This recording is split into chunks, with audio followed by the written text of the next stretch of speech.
Bienvenue, frères d'armes, bienvenue sur Stratégos Histoire, la chaîne où nous plongeons dans la vie des grands stratèges qui ont changé le cours de l'histoire.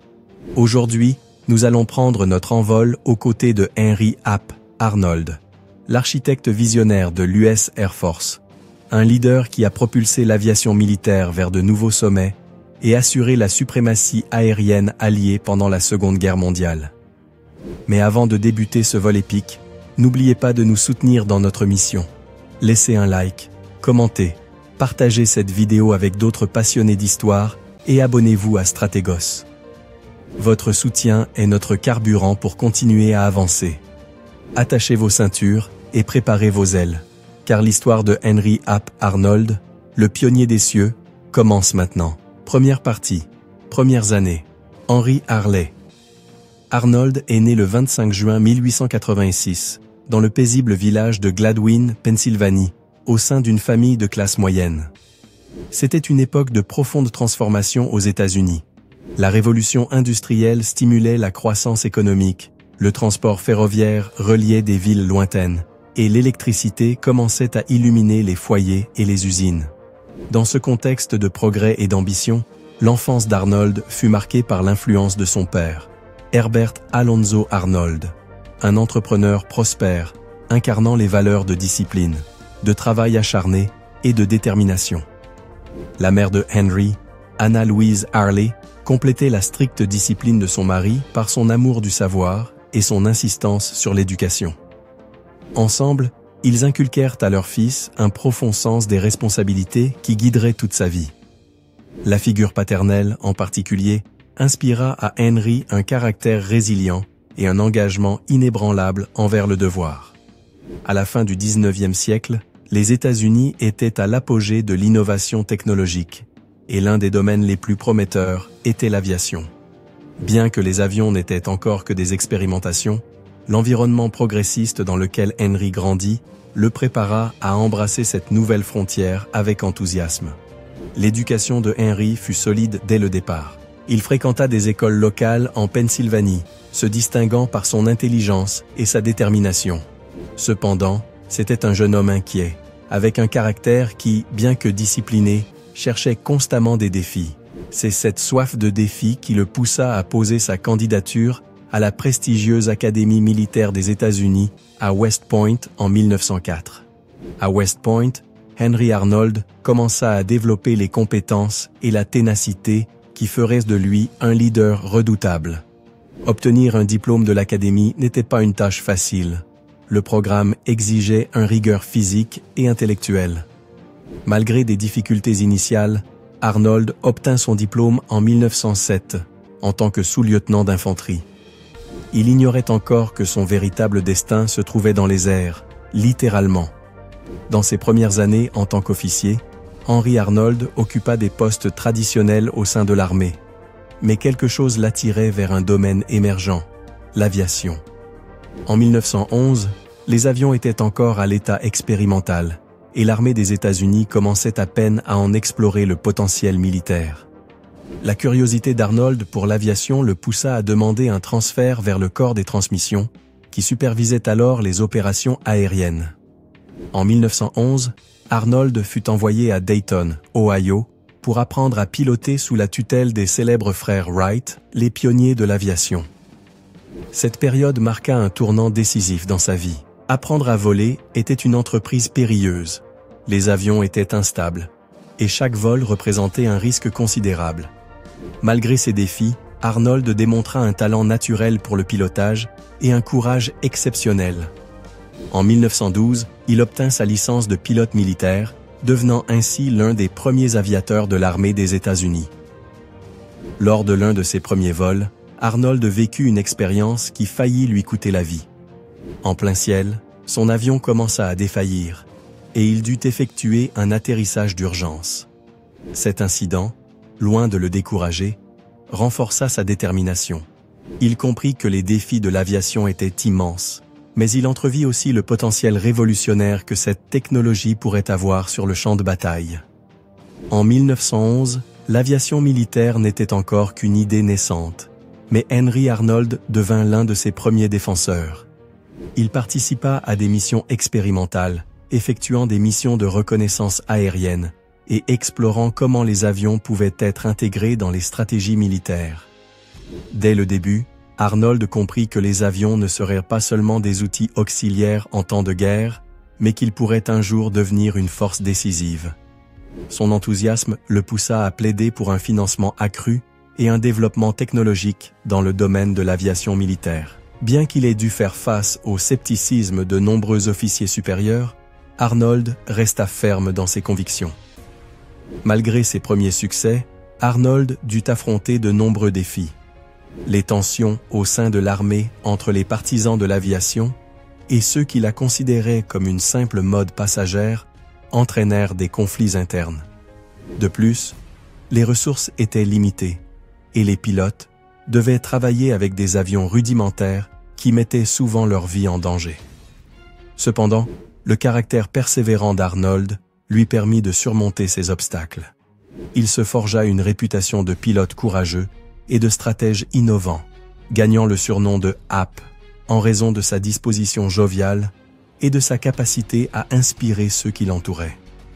Les premières années de Henry Arnold dans l'aviation marquèrent le début d'une carrière qui allait transformer le paysage militaire américain.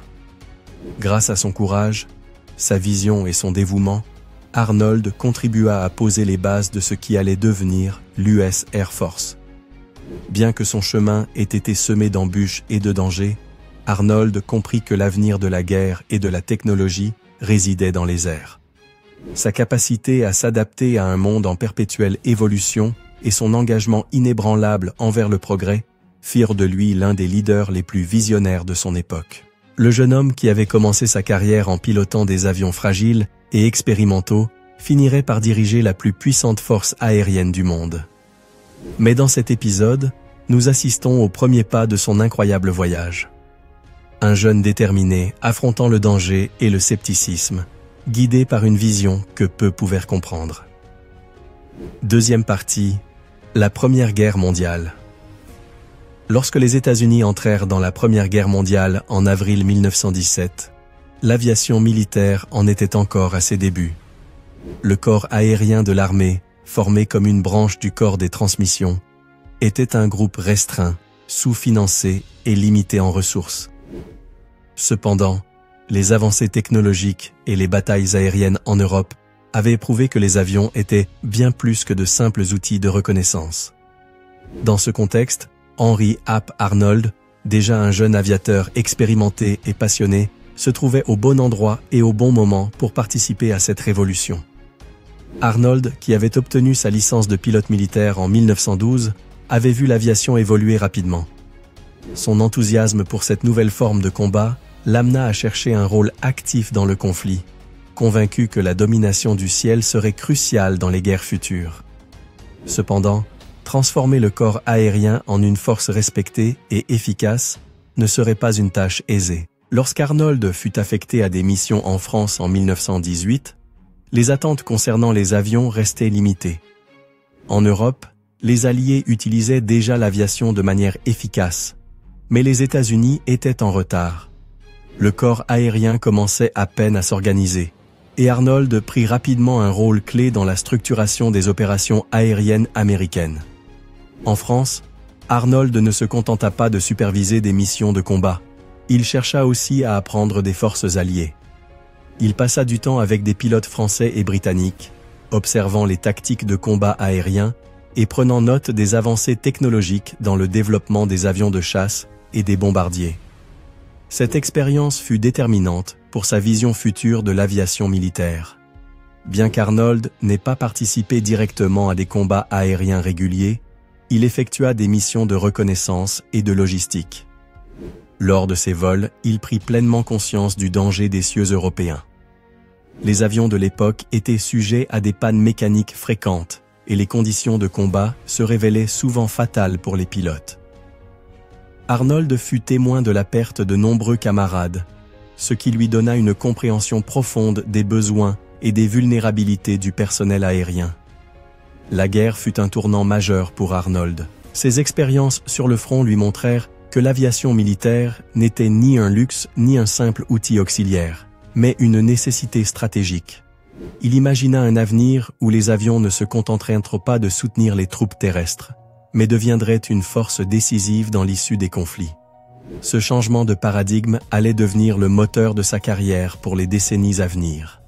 Lorsque la guerre prit fin en novembre 1918, Arnold retourna aux États-Unis, rempli d'idées et d'ambitions. Cependant, il se heurta à une nation qui, après la guerre, s'intéressait moins à l'expansion militaire. Les années d'après-guerre entraînèrent des réductions budgétaires, et l'aviation, encore perçue comme une ressource expérimentale, faisait face à un avenir incertain. Malgré ces difficultés, Arnold se démarqua en tant que figure clé dans la réorganisation du corps aérien. Il travailla sans relâche pour convaincre les hauts gradés de l'armée et les législateurs de l'importance d'investir dans l'aviation militaire. Il soutenait que la Première Guerre mondiale avait prouvé que le contrôle des airs serait essentiel dans tout conflit futur. Bien qu'il ait rencontré de la résistance, Arnold parvint à obtenir des ressources pour la recherche et le développement au sein du corps aérien.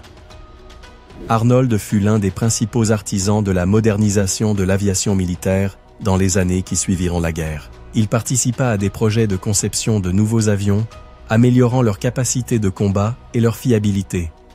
Il plaida également en faveur d'une meilleure formation des pilotes, s'assurant qu'ils soient préparés non seulement à piloter, mais aussi à mener des missions complexes. Au cours de cette période, Arnold commença à établir des relations avec d'autres figures influentes de l'aviation militaire américaine, notamment Billy Mitchell, un fervent défenseur de la puissance aérienne. Bien que Mitchell fût connu pour son caractère combatif, Arnold partageait bon nombre de ses idées sur la nécessité d'une force aérienne indépendante. Ces connexions renforcèrent la vision stratégique d'Arnold et l'aidèrent à progresser dans sa carrière. Les années 1920 furent une période de transition pour Arnold. Il travailla sur de nombreux projets, allant du développement d'avions plus sophistiqués à l'implémentation de nouvelles doctrines de vol. Il fut promu à des postes à plus grande responsabilité, ce qui lui permit d'influencer directement les politiques d'aviation de l'armée. Son approche pragmatique et sa capacité à intégrer de nouvelles technologies firent de lui un leader visionnaire. À la fin des années 1920, Arnold n'était plus seulement un pilote talentueux, il était devenu un stratège, un innovateur et un défenseur infatigable du pouvoir aérien. Il avait démontré que l'aviation militaire n'avait pas seulement sa place dans les conflits modernes, mais qu'elle était essentielle pour l'avenir de la défense nationale. Alors que les États-Unis entraient dans une nouvelle décennie, les réalisations d'Arnold posèrent les fondations d'une aviation militaire plus puissante et plus efficace. Sa vision, forgée dans les cieux de France et affinée au cours des années d'après-guerre, fit de lui l'un des leaders les plus influents de l'histoire de l'aviation militaire américaine. Troisième partie, la période d'entre-deux-guerres et la création de la puissance aérienne. Dans les années 1920 et 1930, le monde connut une période de transformation radicale. La Première Guerre mondiale avait démontré le potentiel de l'aviation militaire, mais elle avait aussi révélé qu'il restait encore beaucoup à faire pour en faire un véritable outil stratégique de guerre. Pour Henry Ap Arnold, cela représentait à la fois un défi et une opportunité. Il voyait l'avion non seulement comme un moyen de transport ou de reconnaissance, mais comme une force capable de déterminer l'issue d'une guerre. Cependant, tous ne partageaient pas sa vision. Durant l'entre-deux-guerres, Arnold dut mener un double combat, perfectionner l'aviation militaire et convaincre une armée traditionnaliste de son importance. Pendant cette période, il se heurta à une forte résistance au sein des cercles militaires, plaida pour des budgets plus élevés et travailla sans relâche à l'amélioration des tactiques et des équipements aériens. Cette période fut déterminante pour poser les bases de ce qui allait devenir l'une des forces aériennes les plus puissantes du monde. Arnold était convaincu que l'aviation militaire devait obtenir une autonomie stratégique pour atteindre son plein potentiel. Cependant, l'armée des États-Unis, ancrée dans ses traditions, considérait encore les avions comme de simples outils auxiliaires, subordonnés aux opérations terrestres. En collaboration avec des figures comme Billy Mitchell, Arnold milita pour la création d'une force aérienne indépendante, affirmant que les avions pouvaient jouer un rôle décisif dans la défense nationale. Bien que Mitchell ait finalement été dégradé pour ses positions controversées, Arnold tira une leçon essentielle. Pour réussir à imposer des changements, il devait adopter une approche plus pragmatique et patiente. Plutôt que de s'opposer frontalement au système, il choisit de travailler de l'intérieur, en bâtissant progressivement un argumentaire solide en faveur de la puissance aérienne. Durant ces années, Arnold se consacra au développement d'avions plus avancés et au perfectionnement des tactiques de combat aérien. L'un de ses plus grands succès fut d'avoir encouragé la création de bombardiers lourds comme le Boeing B-17 Flying Fortress, qui devint plus tard un symbole de la puissance stratégique américaine pendant la Seconde Guerre mondiale. Arnold comprenait que les bombardiers ne servaient pas uniquement à détruire des cibles ennemies, mais qu'ils permettaient aussi de projeter la puissance militaire sur de longues distances, transformant ainsi la nature du conflit. Il travailla sur la mise en place de nouvelles doctrines de vol, notamment l'utilisation de l'aviation pour des missions stratégiques, comme la destruction d'infrastructures clés et le soutien logistique aux forces terrestres. Ces innovations consolidèrent la position d'Arnold comme un leader visionnaire au sein du corps aérien. Son plus grand obstacle durant cette période fut le budget. Avec les États-Unis plongés en pleine Grande Dépression, les fonds alloués à la défense étaient limités, et l'aviation, considérée par beaucoup comme un luxe, était rarement une priorité. Arnold passa d'innombrables heures en réunion à défendre la nécessité d'investir dans la recherche, le développement et la formation de l'aviation militaire. Dans ce contexte, Arnold renforça ses relations avec d'autres dirigeants militaires et politiques influents. Sa capacité à communiquer de manière persuasive sur l'importance du pouvoir aérien lui permit d'obtenir des soutiens essentiels, bien que toujours avec une certaine résistance. Son charisme, combiné à une solide expertise technique, fit de lui un négociateur redoutable. En 1926, une petite victoire marqua un tournant dans le combat d'Arnold, la création de l'aviation de l'armée des États-Unis, United States Army Air Corps. Bien que ce ne fût pas encore la force aérienne indépendante dont Arnold rêvait, ce changement représentait un pas crucial vers la reconnaissance du pouvoir aérien comme un élément essentiel de l'armée. Arnold saisit cette opportunité pour renforcer l'aviation militaire, utilisant sa position pour développer les capacités des pilotes et des aéronefs. Pendant qu'Arnold œuvrait à développer l'aviation militaire aux États-Unis, le monde observait avec inquiétude la montée des régimes autoritaires en Europe et en Asie. En Allemagne, Adolf Hitler reconstruisait la Luftwaffe, défiant ainsi les restrictions imposées par le traité de Versailles. Au Japon, l'aviation navale progressait rapidement, annonçant le début d'un expansionnisme agressif dans le Pacifique. Arnold comprit que les États-Unis ne pouvaient pas se permettre de rester en arrière. Alors que l'isolationnisme dominait encore la politique américaine, Arnold voyait clairement qu'une guerre mondiale devenait inévitable.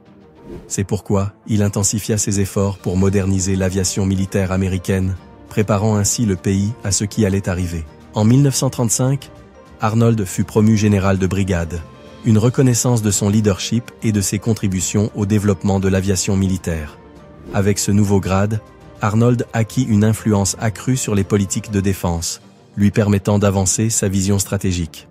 Il commença également à collaborer étroitement avec les dirigeants politiques américains, y compris des figures clés comme le président Franklin D. Roosevelt. Arnold utilisa sa position pour plaider en faveur d'une préparation militaire accrue, insistant sur le rôle crucial de l'aviation. Son anticipation des besoins futurs et sa capacité à travailler avec des experts techniques et politiques firent de lui une figure centrale dans la planification de la défense nationale. À la fin des années 1930, les idées d'Arnold commencèrent à gagner du terrain. La prise de conscience croissante de la menace mondiale, combinée au progrès technologique en aviation, contribua à consolider sa vision.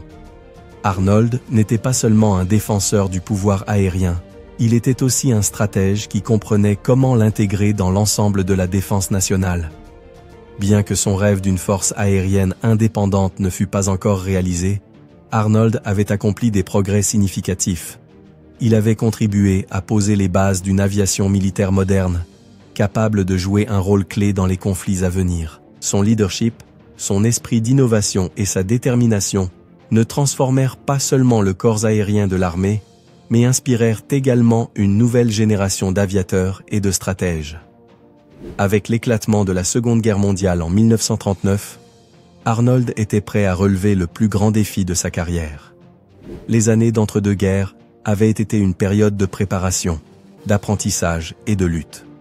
Désormais, le monde entier était sur le point de découvrir la véritable puissance du ciel, et Arnold se trouvait dans la position idéale pour mener cette transformation. Quatrième partie, la Seconde Guerre mondiale. Le 7 décembre 1941, un jour que Franklin D. Roosevelt qualifierait de « date qui vivra dans l'infamie », le Japon attaqua Pearl Harbor.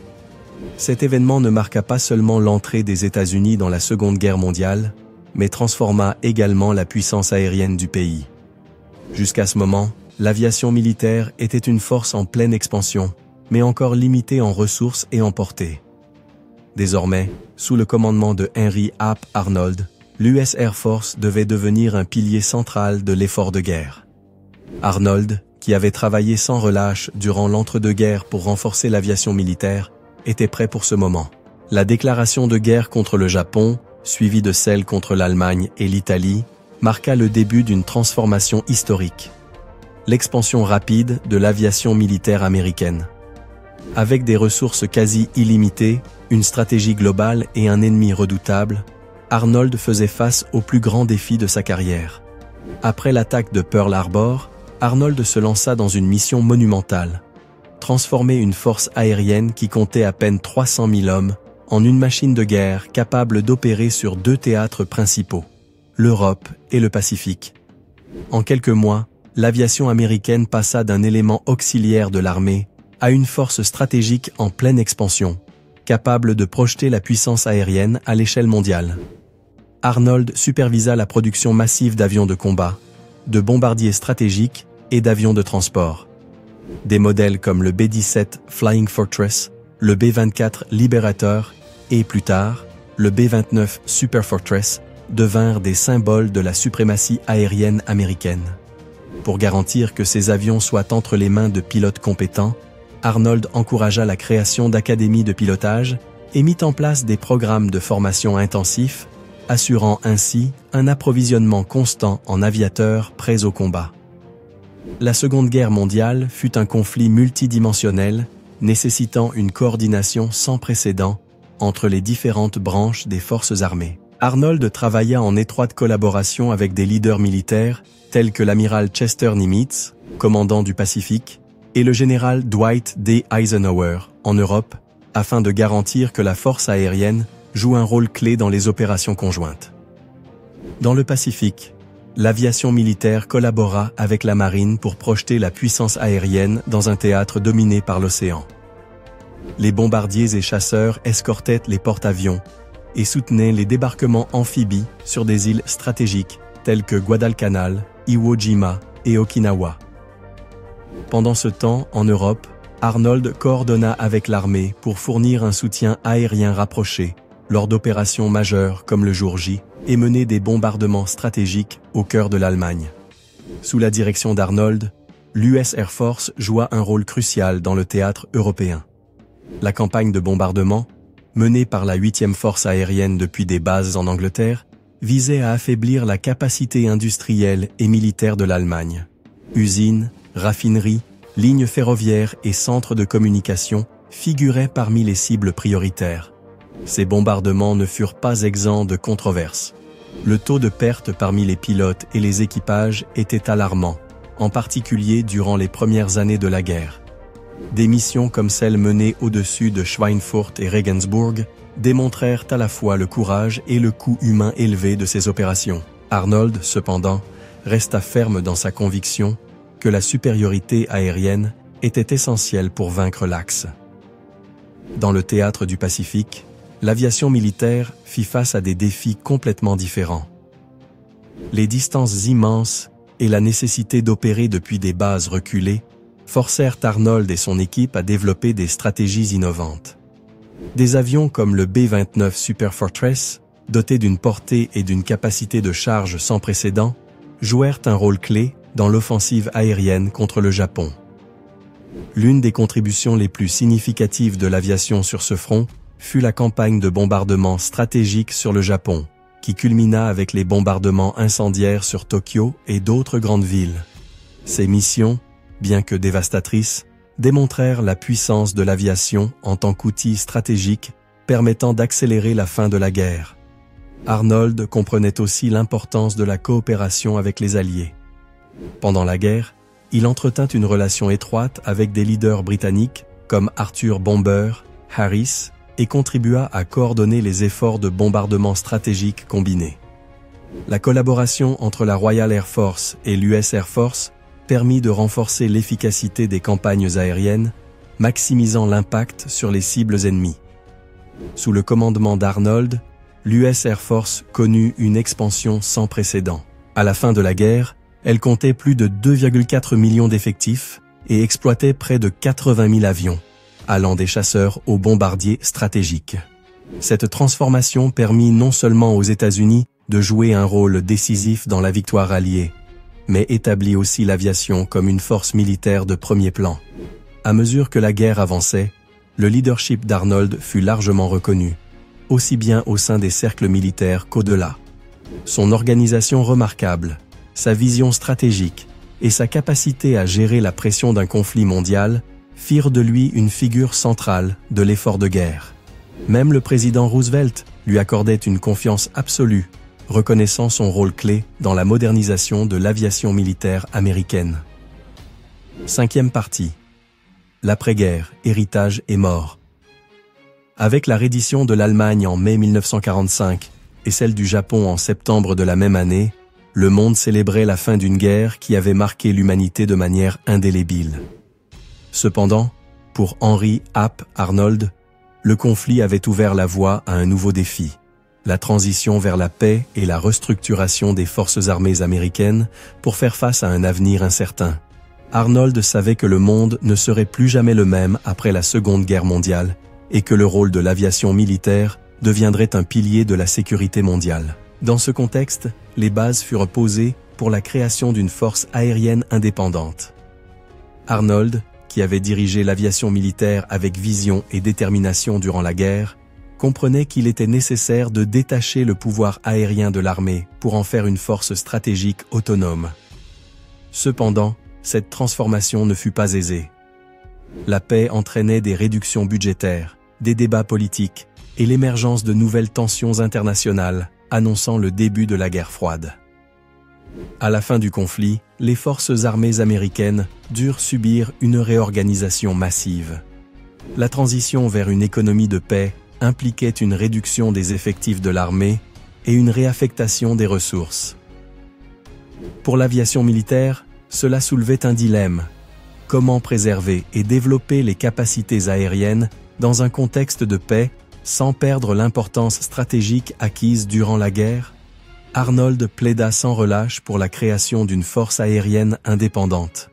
Il affirma que la puissance aérienne, qui avait prouvé son rôle décisif durant la Seconde Guerre mondiale, méritait une place centrale dans la structure militaire des États-Unis. En 1947, sa vision se réalisa avec l'adoption de la National Security Act, qui établit la United States Air Force en tant que branche séparée et autonome du département de la Défense. Cet événement constitua l'accomplissement ultime de la carrière d'Arnold. Bien qu'il eût pris sa retraite en raison de problèmes de santé, son influence fut déterminante dans cette transition. Il avait préparé le terrain, non seulement en démontrant l'efficacité du pouvoir aérien, mais aussi en formant une nouvelle génération de leaders partageant sa vision. La création de la force aérienne coïncida avec le début de la guerre froide. L'Union soviétique, désormais principale rivale géopolitique des États-Unis, émergea comme une puissance nucléaire, rendant plus urgente la nécessité d'une défense aérienne moderne et efficace. Bien qu'Arnold ne fût plus aux commandes, les structures qu'il avait contribué à bâtir furent essentielles pour affronter cette nouvelle ère. L'un des premiers défis fut de maintenir une force aérienne capable de répondre à la menace nucléaire. Sous le commandement de ses successeurs, l'US Air Force développa le Strategic Air Command, SAC, une division dédiée à la surveillance permanente avec des avions à long rayon d'action, armés de bombes nucléaires. Cette approche était une extension directe de la doctrine stratégique d'Arnold. Utiliser la puissance aérienne comme un élément clé de dissuasion. L'héritage d'Arnold se refléta également dans les avancées technologiques qui transformèrent l'aviation militaire dans les décennies suivantes. Pendant la Seconde Guerre mondiale, Arnold avait encouragé le développement d'avions à long rayon d'action comme le B-29 Super Fortress. Durant la guerre froide, cette vision évolua avec des bombardiers stratégiques comme le B-36 Peacemaker et le B-52 Stratofortress, conçus pour opérer dans un environnement nucléaire. De plus, Arnold fut l'un des premiers défenseurs du développement de l'aviation à réaction. Bien que les premiers avions à réaction soient apparus à la fin de sa carrière, son engagement en faveur de l'innovation technologique ouvrit la voie à des chasseurs comme le F-86 Sabre, qui joueraient un rôle clé dans la guerre de Corée. Son insistance sur la collaboration avec les scientifiques et l'industrie durant la Seconde Guerre mondiale posa les bases d'une relation qui continuerait à stimuler les avancées en matière de conception et de capacité aérienne. Arnold comprit également le rôle du pouvoir aérien dans les relations internationales. L'aviation militaire n'était pas seulement un outil de défense, mais aussi un symbole de puissance et de prestige. Durant la guerre froide, l'US Air Force joua un rôle crucial dans la projection du pouvoir américain à l'échelle mondiale, que ce soit à travers des missions humanitaires ou des déploiements stratégiques dans des zones de conflit. Bien qu'officiellement retraité en 1946, Arnold resta une figure influente dans les domaines militaires et politiques. Son héritage était profondément ancré dans la structure de l'US Air Force et son rôle durant la guerre froide. Les leaders militaires qui lui succédèrent, tels que Curtis LeMay, s'inspirèrent de sa vision et poursuivirent les stratégies qu'il avait conçues. La guerre froide confirma l'importance du pouvoir aérien dans la politique internationale. L'US Air Force devint un acteur clé de la dissuasion nucléaire, des opérations de reconnaissance, ainsi que des missions tactiques dans des conflits comme la guerre de Corée et celle du Vietnam. Chacun de ces événements portait l'empreinte des idées d'Arnold, qui avait toujours défendu l'aviation comme l'avenir de la guerre moderne. Le 15 janvier 1950, Henry Hap Arnold s'éteignit à l'âge de 63 ans, laissant un vide immense dans le monde de l'aviation militaire. Sa mort marqua la fin d'une ère, mais son héritage continua de façonner l'avenir de l'US Air Force et de la stratégie militaire mondiale. Arnold demeure à ce jour le seul officier de l'histoire des États-Unis à avoir atteint le grade de général des forces aériennes, un titre créé spécialement pour reconnaître son immense contribution. Son nom est gravé dans l'histoire en tant que l'un des architectes du pouvoir aérien moderne, et son influence reste visible dans l'aviation militaire du XXIe siècle. L'impact d'Arnold ne se limite pas à la guerre froide ni aux avancées technologiques de son époque.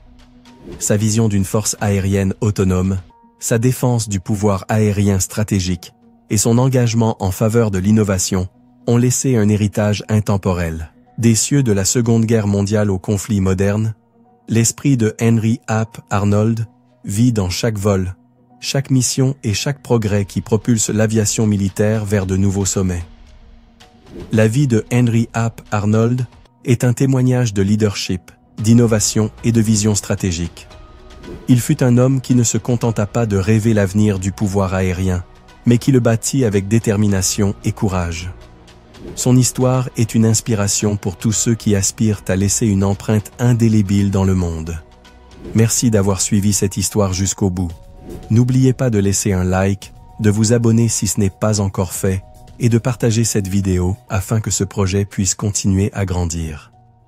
On se retrouve dans la prochaine aventure, frères d'armes.